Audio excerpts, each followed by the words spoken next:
है कहाँ? सब बस यही देख रहे हैं कि पुष्पा पैसे किस तरह कमाता था। हरगिज झुकेगा नहीं साला। फिल्म पुष्पा 2 को न जाने किसकी नज़र लगी है कि इसके सितारे सही ग्रह में आने को तरस गए हैं। कहाँ तो फिल्म अगले महीने स्वतंत्रता दिवस की वर्षगांठ पर रिलीज होने की तैयारी में थी, और कहाँ अब ये पता नहीं चल पा रहा है कि ये फिल्म इसी साल रिलीज हो पाएगी या नहीं। फिल्म के हीरो अल्लू अर्जुन और निर्देशक सुकुमार के बीच रचनात्मक मतभेदों की खबरों के ने इस आग में घी डालने का काम किया है। दोनों के बीते दिनों विदेश चले जाने के बाद ही ये चर्चा जोरों पर चल रही है कि फिल्म अब अगले साल ही रिलीज होगी। लेकिन अभी खबर आई है कि फिल्म पुष्पा 2 की अटकी पड़ी शूटिंग मंगलवार से फिर से शुरू की जा रही है।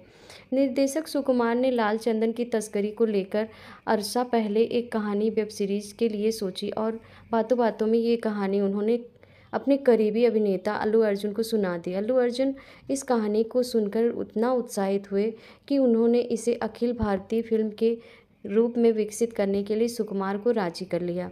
दोनों का जोश काम आया और फिल्म पुष्पा ब्लॉकबस्टर रही।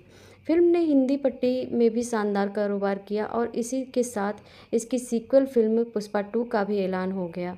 फिल्म पुष्पा 2 का पोस्टर, टीजर, यहाँ तक कि इसके गाने भी कुछ महीने पहले ही रिलीज होने शुरू हो गए थे। लोगों ने इसको हाथों हाथ लिया। लेकिन इसी बीच मलयालम सिनेमा के हीरो फहाद फासिल की कुछ फिल्में वहाँ सुपरहिट हो गईं और उनके हिस्से की फिल्म पुष्पा 2 की शूटिंग लटक गई।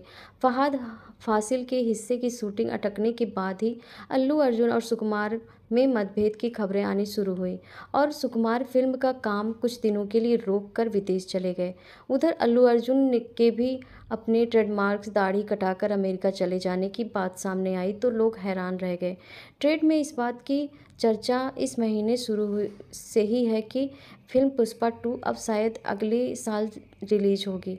फिल्म की रिलीज़ दिसंबर महीने में ही हो जाए, इसके लिए निर्देशक सुकुमार एक कोशिश और मंगलवार से करने जा रहे हैं।